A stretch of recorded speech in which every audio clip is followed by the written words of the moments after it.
I think we're going to have a quasi soft landing in 24, and I think the inability for copper to get through $4 per pound in U.S. dollar terms is, I think, indicative of the fact that a quasi soft landing or a soft recession is incumbent.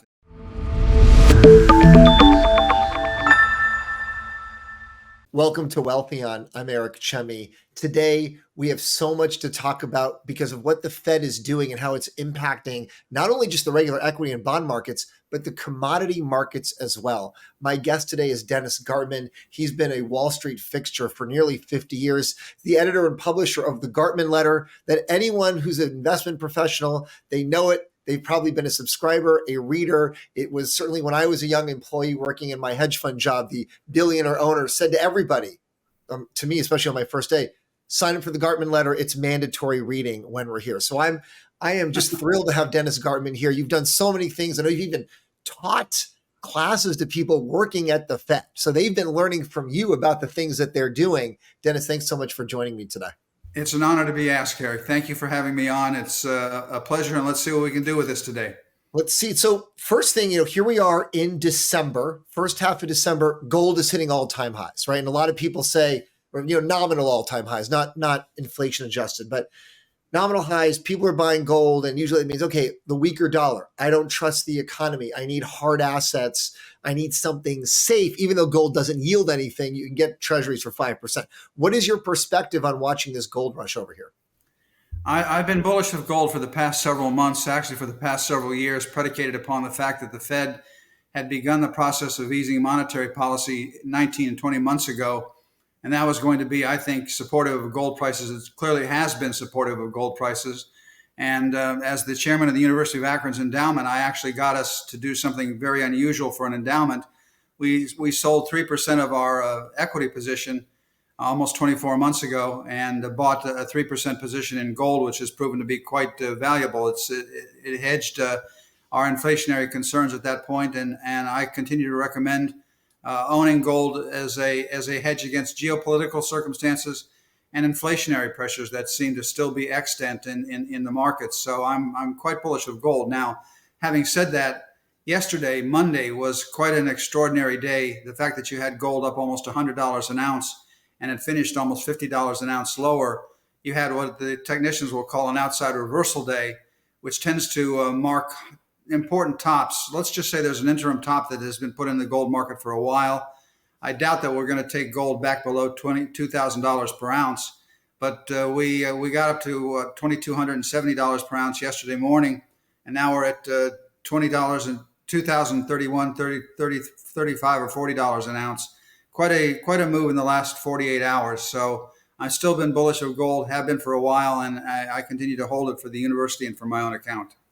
How far does it have to rise before you are not bullish anymore, and maybe you're calling up your endowment buddies and saying it's time to start lightening up on gold? $3,000 an ounce seems to me to be a reasonable expectation over the course of the next several years. It's not going to get there next week. It's not going to get there next month. It's not going to get there this next year. It's not going to get there in the next 4 or 5 years. But I think over the course of the next 10 years, gold gets to $3,000 per ounce without too much difficulty. So I will continue to think that the bull market, the move from the lower left to the upper right, which began several years ago, is still extant. And I think $3,000 an ounce is a reasonable target. Time shall tell. We'll see how things are prevailing at the time. We'll see how the monetary authorities are acting at the time. We'll see what geopolitical circumstances are prevailing at the time. But let's call $3,000 an ounce a reasonable target for the next several years. Help me understand, because I'm certainly not a gold expert as much as you are. When I see easy money, right? When I think about the old version of the Fed, the QE, the 0% rates, all of that, it would make sense to me that, okay, gold would rise because that's very inflationary. You want some hard assets. You want things that are going to move with nominal rates. In a world where they're trying to cut down on inflation, they're trying to do this 5% thing, doesn't that hurt hard assets like gold? Like, where am I missing the plot here? Actually, gold has there's two reasons to buy gold. One is for inflationary protection. The other is for geopolitical risk protection. And I think at this point, the geopolitical risk protection is probably 70% of the valuation of gold. Clearly, the Fed has begun in the course of the past several months to take on a much tighter monetary policy.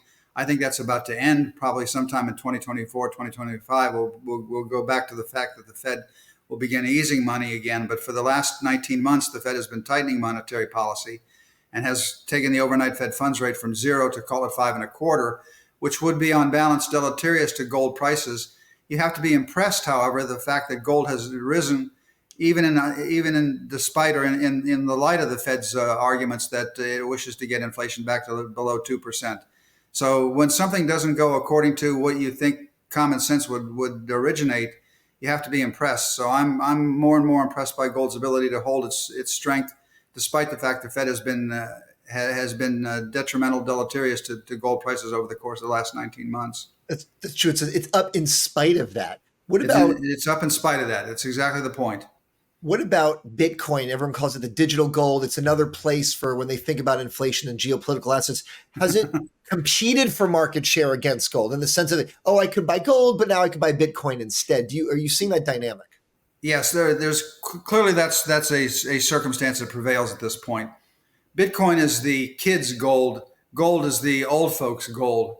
And I don't understand Bitcoin for the life of me. I shall never understand Ethereum for the life of me.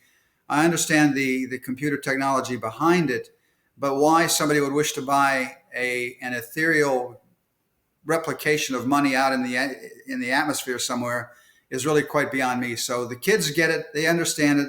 The under 35 seem to get hold of it. They'd rather own that than gold.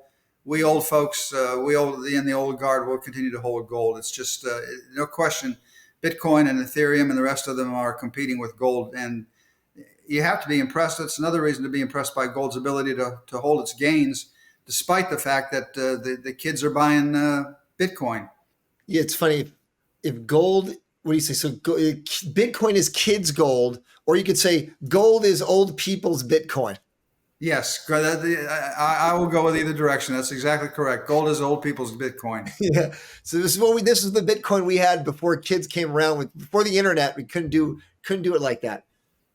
The other commodities, like when you think about copper, you think about silver, you think about some of the other metals, some of the mining metals as well. What are you seeing in terms of the Fed's impact on these commodities? Is there anyone in particular that's standing out to you?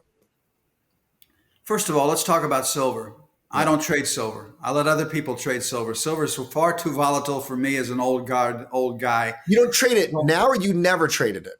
I used to trade it when in my 20s and 30s. I haven't traded it since I'm 73 years old, and I haven't traded silver in probably 30 years. Okay. I leave that to people who are more aggressive than I am, more facile at trading than I am, more amenable to volatility than I am.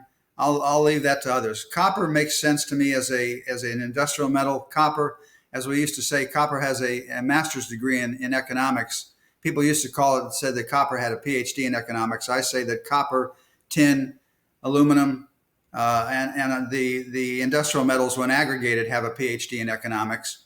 They tend to strengthen in strong economic environments. They tend to weaken in weak economic environments, and they tend to lead in both directions. And I think that the fact that copper in the past several days has begun to deteriorate tells me that weak economic environments are about to happen. So I'll trade copper as an industrial metal. I'll trade aluminum as an industrial metal, but I'll leave it to wiser, saner, more aggressive traders to trade silver. The volatility of silver just bothers the living tarnation out of me. If you ignored the volatility and you just looked at the general trend on silver, is there any information that it can tell you in the way that the copper is giving you economic information? In bull markets in the metals, there's no question. If gold's going up, silver will go up farther and faster. If gold's going down, silver will go down farther and faster. Silver leads gold in both directions, higher or lower. And the fact that silver has been leading over the course of the past several months to the upside over gold, it keeps me involved in the metals market from a bullish perspective. But it's, again, the volatility of silver bothers me greatly. But in bull markets, silver will outpace gold. In bear markets, silver will outpace gold to the downside. It's been that way for decades. It shall always be that way. Will silver top first and then go down first before gold tops and goes down? Like when you think 10 years from now? Usually that's the way it happens. Okay. So the copper, I always thought of it was Dr. Copper, right? I always thought copper had the PhD, but you're telling me copper by itself is a master's in economics, but you need the Yes. tin, you need the aluminum, you need everything else together to get the full PhD coursework. That's you get your thesis written when you use aluminum, tin, zinc, copper, and look at them together. Zinc too. Okay. I became famous a couple years ago when I said that copper merely has a master's degree from a secondary institution. the the signals that you just mentioned, and I want to get into that more, copper starting to deteriorate. So are you using that or looking at that as, okay, we are starting to see maybe some kind of hard landing, some kind of recession, some kind of pullback? Because I'm seeing a lot of mixed signals. We have these conversations. We got some real hardcore bulls, and we've got people that say 80% chance of a hard landing in 2024. The real wide range of spectrums here. I think we're going to have a quasi soft landing in 24, and I think the inability for copper to get through $4 per pound in U.S. dollar terms is, I think, indicative of the fact that a quasi soft landing or a soft recession is incumbent, and that's what's coming. So that's been my thesis for a while. I continue to hold to it. Time shall tell whether I prove to be right or not. What are the other factors in that thesis? What other data points are you looking at? The fact that money growth has been negative over the course of the past several months bothers me greatly. That's one of the reasons why I tend to err bearishly on stock prices. For a while, the Fed had been allowing the monetary aggregates to move violently from the lower left to the upper right. And in the course of the past year or so, the monetary aggregates, especially M2 and beyond, have been moving from the upper left to the lower right, moving down, going negative in many instances. And so too as the velocity of money. And that bothers me. It's one of the reasons why I've been wrong in November about the stock market. I was right for a long period of time being bearish, but I've been wrong in November, and I admit that openly and without hesitation. But I think that the fact that the monetary authorities have allowed the monetary aggregates to go into negative territory, I think should be illustrative of weakening and weaker economic environments as we go forward. Time shall tell, but that's the one thing that I look at more than anything. I grew up as a monetarist. I've always been a monetarist, and I shall always be a monetarist. I think that monetary theory is the better way of forecasting economic activity, and the fact that the monetary aggregates have gone to negative numbers bothers me greatly. What does that mean exactly when you say a monetarist? Because I'm not even sure I 100% know when I hear that word how I should think about it. I'm sure some people in the audience are probably thinking, what does that mean relative to what are some of the other frameworks out there? Well, Keynesian economics means that it pays attention to the fact that governments spend and increase spending or decrease spending depending on their forecast for economic environs. A monetarist at basic looks only at the data that the monetary authorities put out regarding the creation of or the expiration of monetary figures. So I watch M2 and I watch the monetary base more than anything else. The monetary base is the Fed's purchases, is dictated by the Fed's purchases or sales of Treasury securities. And for a long period of time, they were buying Treasury securities, adding reserves to the system on an almost daily basis. And lately, they have been rolling off those assets, letting those assets disappear or mature out, which decreases the amount of money in the system. A pure monetarist would say that money should grow at a percentage, a reasonable number of a reasonable accounting for population growth and non-inflationary economic growth. Say the population grows 2% and non-inflationary economic growth grows 2%, then you should create 4% more money every year to accommodate those two major factors. When you go to 5 and 6 and 7 and 8% growth, you get inflation. When you go to 2 and 1 and 0% monetary growth, you get deflation and economic weakness. And so that, I think, monetarism to me makes eminent, reasonable, plausible sense. Okay. And so you're right. November, I think, shocked a lot of people, right? Kind of right from Halloween to December 1st, you saw this massive uptick in equity markets, but the major data hasn't changed. The M2 data is still the same. The major monetary data hasn't changed. So you wonder what's going on with this investor speculation that stocks are almost up 10% in that month, right? That's a massive move for fundamentally no difference in the underlying thought process. I couldn't agree more. It's exactly my major concern. The Fed is actually decreasing the amount of money that it puts into the system. It's actually allowing about $65 billion worth of Treasury securities to roll off to mature each month. That is money that simply has, for all intents and purposes, has quite literally disappeared. And yet stock prices continue to go up. The economy seems to be doing okay. I'm stunned by this fact, and I have been wrong since late October through here we are, the first week in December. And I have been manifestly, consequentially wrong about the direction of stock prices. No question about that. How does that work then? Let's say you're talking about that endowment, University of Akron. You got them into gold, but if all of a sudden the rest of your thesis may or may not be playing out, right? It's like, okay, if I'm wrong, what does that mean for students and faculty? And we've got to invest this endowment, but it's not just your opinion. How do you guys balance those discussions for these long-term investments? Well, first of all, as an endowment, you take a much longer perspective than I, as a trader, would take. We look at 40 and 50 year periods of time, 10 and 15 and 20 and 30 and 40 year periods of time.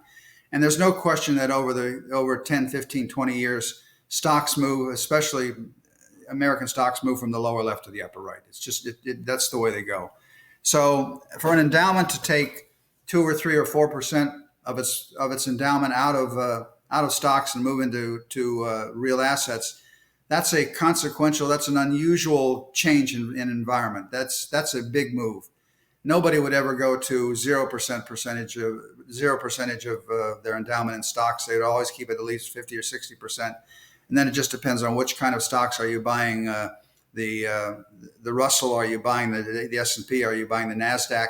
That becomes the only really consequential terminology or investment posture change that you make. We actually took 10% out of the stock market, put it into T-notes and T-bills that paid off when in 1 year and 2 year periods of time, predicated upon how much money we need to give back to the student body. And at the November meeting, we actually removed that 10% that we'd taken out 2 years ago and moved it back into the equities market. I argued against it, but I was overridden by my membership, and they were smarter than I was. That's the crazy thing, right? You can look at the data, sort of like the way you said gold. Gold is up in spite of these things that would suggest that gold would go down. It's like equities are up in spite of these things that you would suggest make equities go down. Yes. And I fight that every day as I sit here and write a newsletter for once every 2 weeks, as I trade my own account, as I handle the information for the university. I am conflicted, confused, dismayed, distraught, and wrong. How can investors deal with that themselves? Most people don't have your level of success, experience, connections, wisdom. They're not writing a newsletter. They're dealing with the same uncertainty. How have you in your career worked on, I think I'm right, but the market is suggesting I'm wrong? How long do I go before I throw in the towel and give up? Because usually they say the market, what is it, provides the most pain to the most number of people. You know, the moment that you throw in the towel, that's going to be the top, right? No question about that. That will clearly be the top. Throwing in the towel is always the mark of the end of a move. We used to say, when I had my seat on the Chicago Board of Trade, we used to say that the market will do the most damage to the most number of locals on a daily basis. The markets in general do the most damage to the most number of traders and investors on a daily basis, on a weekly basis, on a monthly basis, and on a yearly basis. The one thing that I pay attention to more than anything these days, I love the CNN Fear and Greed Index. It's, I think, one of the best indicators of overbought, oversold conditions in the stock market. And when that index gets above 70 and turns down, that tends to mark the top of stock market activity. When it gets below 20 and turns up, that tends to mark the bottom of stock prices and tends to give rise to a bull market. We are at 70 right now, 72, I think, if I'm in the last iteration. So it tends to make me want to stay bearish of stocks. But as I said, from the last week of October to the first week of December, I've been patently wrong. And the CNN index is making me stay wrong for right now. Time shall tell whether it proves to be correct. Is there an amount of time or a data point? Like, how long will you stay? Because I'm thinking about, for people watching, for people listening who think, I agree with you. I agree with Dennis Gartman, but I'm getting scared. I'm just going to miss this entire move. It's going to run away from me. And yet I'm scared that if I come in, I'm going to come in on the top. So I'm trying to get a sense for, like, if you're that viewer watching and agreeing with you, Dennis, what advice do you have for them in terms of how long do they stay strong? How long do they keep that perspective up before they eventually have to look at some other data point that says, maybe you're wrong and you're never going to be right on this particular move? If the market moves 7% against me, I have to start taking a different outlook, no question. And the market has moved 7% against me in the course of the past month. So I actually covered it. I've been a little bit short. The only trade that I have on in my own account at this point is I've been short of stocks and long of gold, which through Monday morning was working really quite pleasantly for me. Right. And since Monday afternoon, it's moved a little bit against me, 1 or 2%. And I've covered a few of my shorts and covered a bit of my gold and gotten a little bit smaller over the course of the past 48 hours, just because the market has told me that I'm wrong. How much longer will I stay on the short side of the stock market? Another 1 or 2% to the upside, or making a new high on good volume will cause me to reduce my short position again. We shall see. But what I find amusing and most affecting is that the rallies have come on light volume, the breaks have come on heavy volume, and that tends to be the historical tendency of a bear market, not the historical tendency of a bull market. So there's a lot of technical indicators that point to being overbought and overextended to the upside. Right now, again, I'll say I've been wrong. I've been with you. At home, we had many discussions because a lot of the notes that someone in my household that was reading were a lot of bearish notes, and so we started to move towards a lot of T-bills, getting out of equities, and so now you're like, I thought it was going to come back down. I thought we would have an opportunity to get back in, but it hasn't happened yet. And I'm afraid that the moment that we finally give up, that will be the all-time high, and it'll never. The moment that I give up will be the all-time high. Yeah. A lot of people, they think about commodities in a lot of ways. They think of it like foreign exchange or options. You see more speculative, gambling, quick hitters in terms of the investment community. People that know that equities, you stay for the long run. But I see a lot of people who think they can make a quick buck on the volatility in commodities, but people really lose their shirt that way. What's your advice for people that they think they're going to get involved in commodities trading, or they've done a little bit, but they want to do more? The first thing I'll tell you is I think commodities are easier than the stock market, to be quite honest, because they depend upon hard data, crop sizes, foreign buying, the movement of the dollar higher or lower. I actually think that commodities are easier to understand than the equity market is. For example, one of the rules that I follow when it comes to trading crude oil is watch the term structure. Watch how the front month trades against the back months. In a bull market, in a good concerted bull market, the front month will always rise more than the second, third, fourth, fifth, sixth, seventh future. And in a bear market, the front month will always lose more than the first, second, third, fourth, fifth, and sixth future. So watch how the term structure, as I've always said, term structure is where the wizened trade money leaves its footprints. And we 2 months ago, as crude oil was getting to $85 and $90 a barrel, the front month began to lose relative to the second, third, fourth, and fifth contract. That's not how a good bull market should act. To me, that was an indication that the bull market was about to run to the end of its tenure, and that crude oil prices were likely to continue to start to move lower.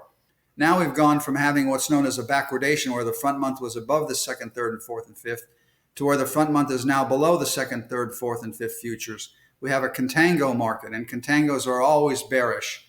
So I think that crude oil, for example, is much easier to trade than the equities market because of the inherent functionality of the term structure. I'm rather bullish, for example, of soybeans at this point, not because of the crop size, but because soybean meal, the major component of soybean crushing efforts, has gone to an inversion. The front months are above the back months. And that to me is, you can't have a good bull market in soybeans unless you have meal inverted, and meal is inverted. I think that's impressive. Good bull markets in soybeans always have meal leading soybean oil, and meal has been leading oil to the upside and loses less on days on the downside.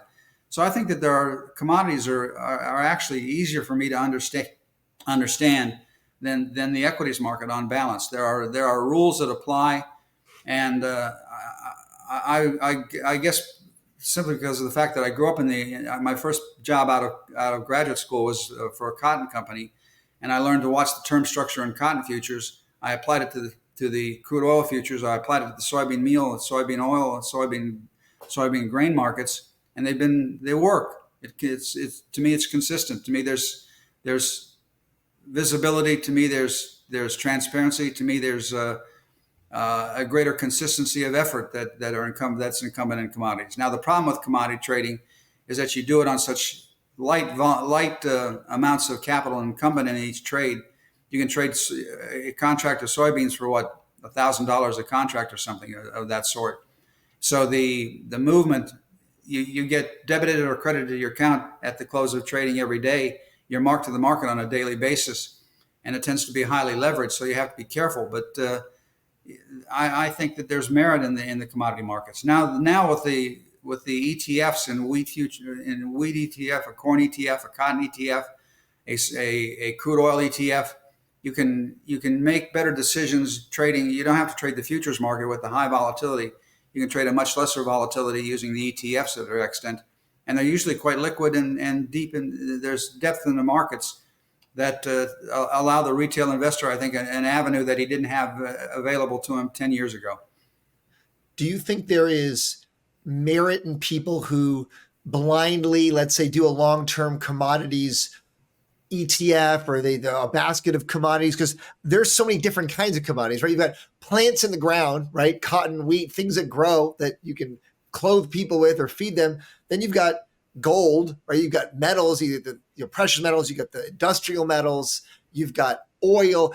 The commodities are such different kinds of things, but a lot of people try to bucket them together. But by nature, some are liquid, some are solid, some are gas, right? Some are animals and some are metals. They're very different. And the problem with the basket ETFs is that they're always long, and on balance, most markets are in contango. Most markets, the back months trade above the nearby futures. And by buying deferred futures, you basically, on balance, are going to cost yourself money over time. Right. So I am not a proponent of the ETF baskets of commodities. I'm much more a proponent of the ETFs of the individual commodities. They make greater sense to me. The fact that you're paying a huge contango to own most of the commodity market, most of the commodities in the baskets, to me is a huge tidal wave that you have to overcome. That's very difficult. So I tend to tell people, avoid the baskets of commodities and focus either on the futures or focus on the individual commodity ETF. That makes sense, right? Pick a wheat ETF. Don't pick just an ag basket of a whole bunch of things that is going to lose you money. Okay. Before we go, because you mentioned oil a little bit, we didn't get a chance to talk about it. What are you seeing there? You mentioned based on that term structure, you're looking at bearish oil right now. Is that right? Yes, and I'll continue to look bearishly on crude oil until such time, and there shall come a time when the market is trading lower and the front month goes down less than the back months. That will be the signal that the bear market has run its course. So keep an eye on that. Watch as crude oil prices decline, and watch the front month begin consistently lose relative to the second, third, fourth, fifth, and sixth contracts back until such a time when you're down, the market's down $1 and the front month is down 90 cents and the second contract's down $1.10, the third contract's down $1.20. That's not how a bear market should act. That's telling you that the bear market is about to run its duration, about to run its course, and the market should shift from being bearish to being bullish. So pay attention to the term structure on a daily basis. Right now, I continue to say that the contangos continue to widen. The term structure continues to be bearish, but there shall come a time. Who knows when that time shall be? Maybe next week, maybe a month from now, maybe 2 months from now, maybe a year from now, when you had several days on the downside and the front month does not lose relative to the back months.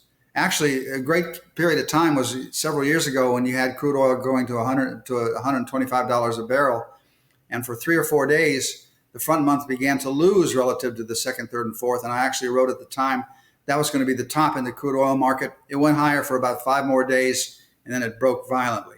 The term structure leads in almost every commodity. Pay attention to the term structure in storable commodities. The only place that doesn't make sense is in the gold market, because the term structure in gold is simply an interest rate consideration, nothing more than that. But in crude oil, in cotton, in soybeans, in wheat, in corn, in cattle, in cocoa, in sugar, the term structure dictates the price movements. And then lastly, Wednesday, coming up Wednesday the 13th, we've got the final Fed decision of the year. We're expecting nothing there.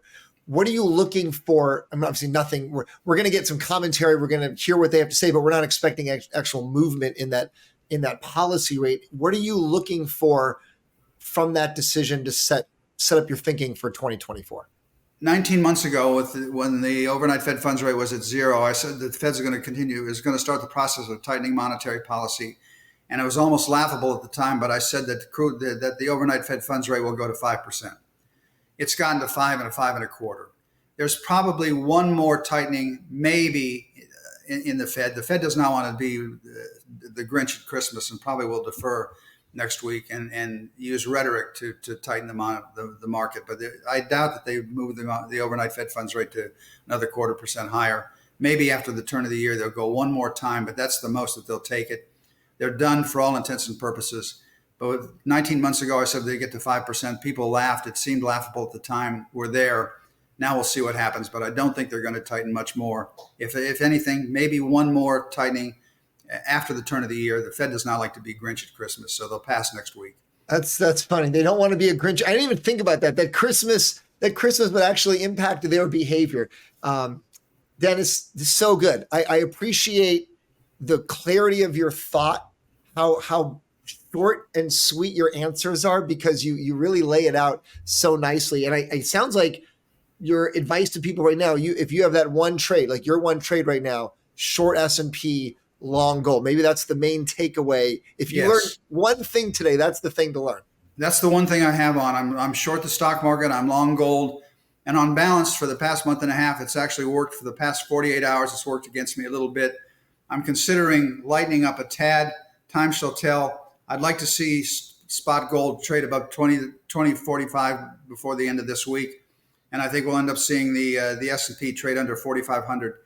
If it starts to move back in my favor, I won't hesitate but to add to the trade. If I could leave the people out there one piece of advice, it's an old line, but it works in life and it works in trading. Do more of that which is working, and try your damnedest to do less of that which is not. Add to winning trades, cut back on losing trades. That's the secret to trading. And if you do it that way, you can be right only 40 or 50%. You can be right 40% of the time and still win. So do more of that which is working, and try your best to do less of that which is not. Add to winning trades, cut back on losing trades. That's the secret to trading. That's the secret to investment. Thank you so much, Dennis Gartman. Thank you so much for joining me here on the show today. Eric, thanks for your time. And for those of you watching and listening, and you're not sure you got your finances right, like you heard everything we just talked about, you can go to wealthion.com.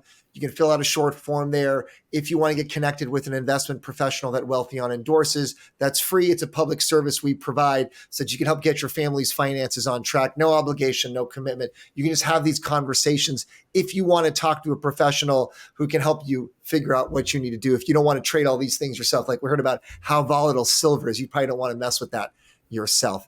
If you like this video, if you like this conversation between me and Dennis Gartman, please like it, subscribe it, share it, forward it, do all those things. That way more people can watch and more people can listen. Thank you again for joining us today. I'm Eric Chemi. We'll see you next time.